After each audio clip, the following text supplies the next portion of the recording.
Bung Yoksan, Anda masih bergabung bersama kami, Bung Yoksan? Masih, Pak. Masih ya. Bung Haris, Anda ada komentar tadi terkait dengan tidak dinyanyikan lagu Bayar-Bayar pada saat konser hari Minggu lalu, 2 hari lalu? Ya, ya memang keterangannya betul ya kalau dilihat begitu kayaknya baik-baik saja. Tapi kan secara psikologis ya mungkin ada proses panjang yang membuat mereka jadi nggak mau nyanyi.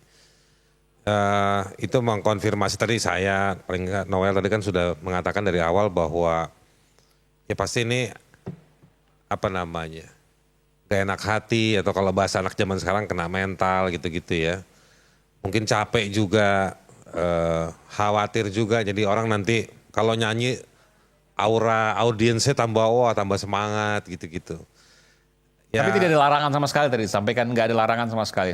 Bahkan Polres Kalau saya tuh posisi saya Tegal begini. nyatakan kalau mau nyanyi aja, bayar. Buat saya nyanyi lagu-lagu itu, ini di sesi awal tadi ya. Saya mau bilang bahwa dalam perspektif hak asasi manusia, negara maupun hukum tidak bisa melarang. Ya kan?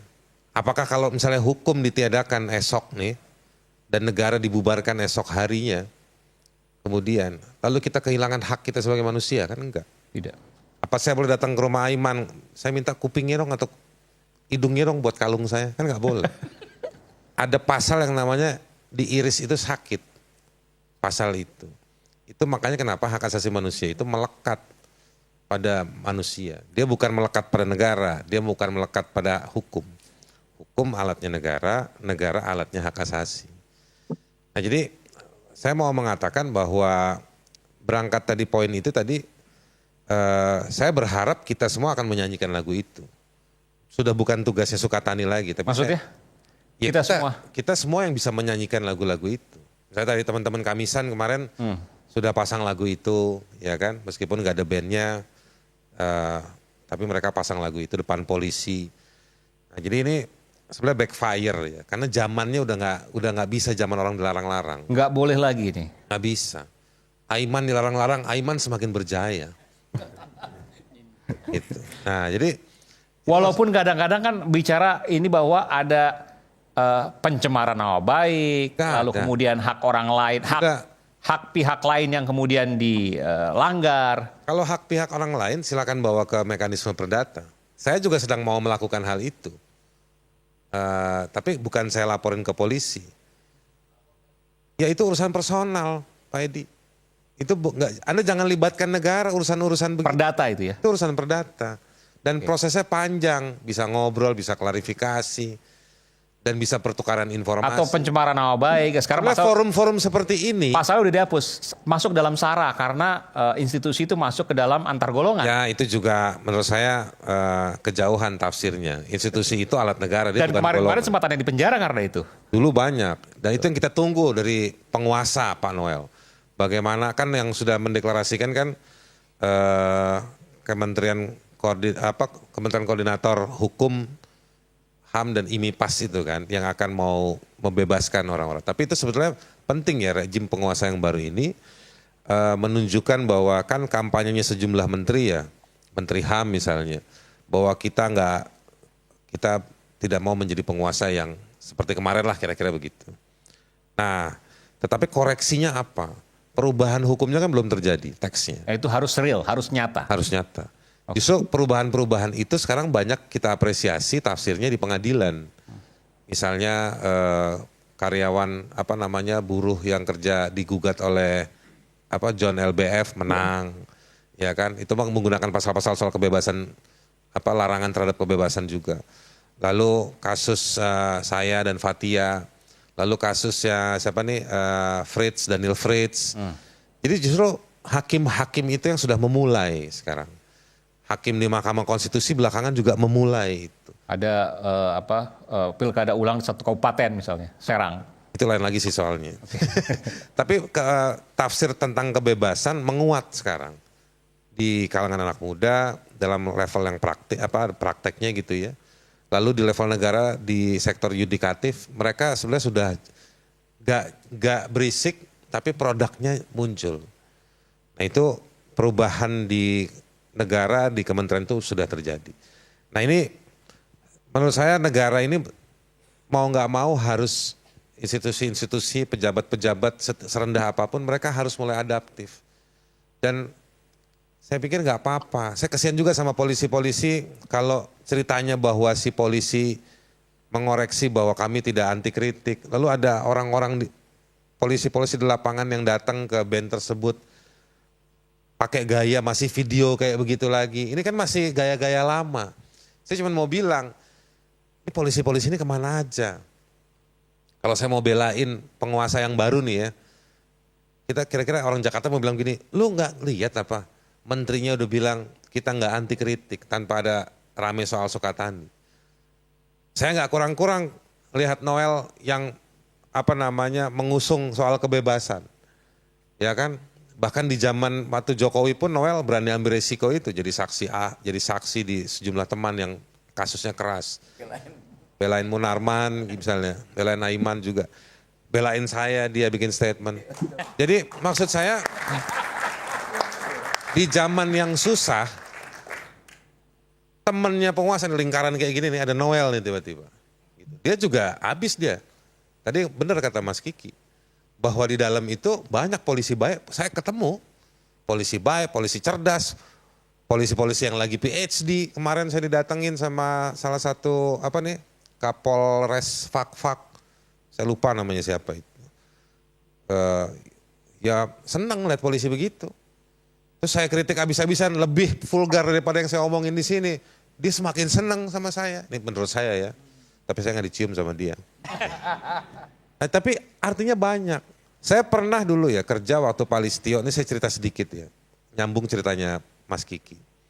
Dulu waktu Pak Listio Sigit itu jadi Kadif Propam, saya pernah ngelaporin satu kasus di Polda Sulsel, Sulawesi Selatan. Dikirimlah singkat kata salah satu perwira terbaiknya di Propam. Dan saya diminta ikut serta sama dia, ngebongkar pemerasan itu. Jadi nggak usah tanya saya soal kasus Pak Edi, ya kan? Saya bukan new kids on the block, saya udah lama. Mas Kiki tuh marahin saya tuh karena dulu kita bersama di Kontras, terus dia jadi staf ahli. Tapi kita pertukaran infonya jadi Anda nggak usah nuding-nuding saya kasus mana, banyak cerita saya. Balik ke soal cerita Listio tadi, dia kirim perwiranya dan dia bongkar. Orangnya masih ada di Mabes sekarang. Saya nggak perlu sebutin namanya, takutnya nanti dia protes sama saya. Waktu dia bongkar itu, dia marahin tuh polisi-polisi depan saya. Dan saya ikut nimbrung marahin waktu itu. Persis statement saya seperti Mas Kiki.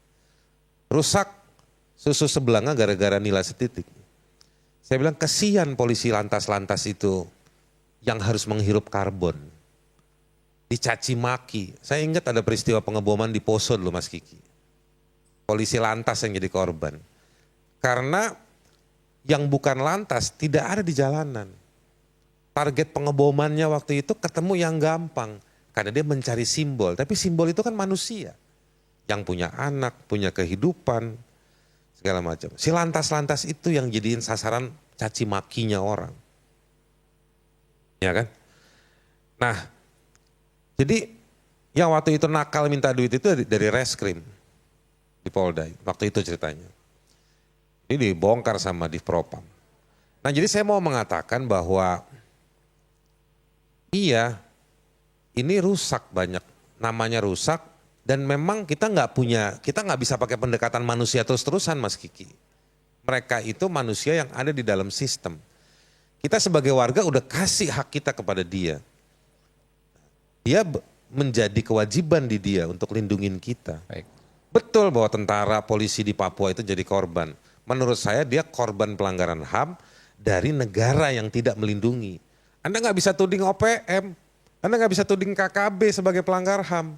Karena kita nggak pernah mengakui OPM dan KKB setara sebagai kekuatan yang sama seperti negara. Enggak kan, nggak mau negara ini. Udah lah nggak usah berdebat soal gitu Mas, saya udah ngikutin dari 30 tahun lalu zaman saya kuliah.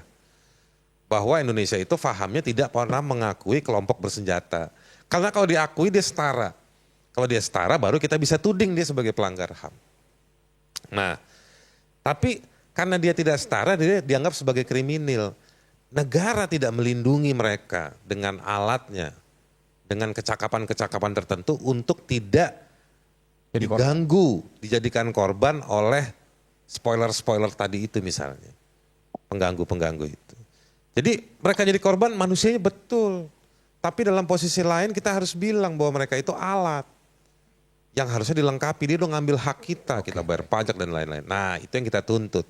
Jadi saya mau balik bahwa sudahlah polisi-polisi ya kan, jangan Anda minta ada lagu yang bilang kalau kata Mas Kiki, jangan bayar, bukan.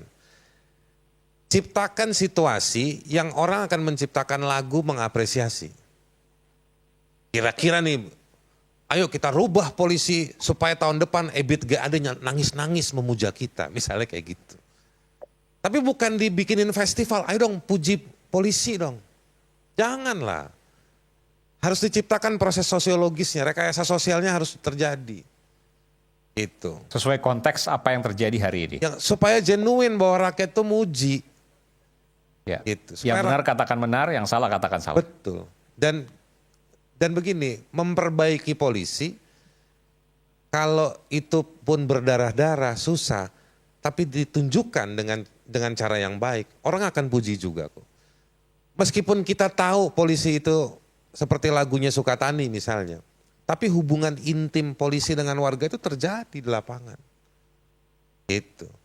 Bahkan dalam obrolan-obrolan sosial itu juga ada pertukaran-pertukaran jokes, bercandaan yang saling menyindir. Ya sama-sama ngerti lah bang. Ya kan ya bang ini kan atensi mulu. Ya abang kan ngerti. Ngobrol begitu biasa di lapangan. Itu. Jadi maksud saya jangan tegang. Ini ngapain polisi-polisi yang menurut saya kehilangan, udah nggak fashion, nggak zaman. Tiba-tiba menterinya di Jakarta kampanye. Presidennya cuek di demo. Prabowo kan di demo. Ya kan. Indonesia gelap, dia nggak marah. Kok tiba-tiba ada polisi bergerak di lapangan? Ayo, insaflah engkau wahai Sukatani. Terus bikin video kayak gaya zaman Jokowi dulu 5-6 tahun lalu. Kami minta maaf, udah nggak musim kayak gitu. Oke, baik, kita akan kembali saat lagi. Tetaplah bersama kami di Rakyat Bersuara.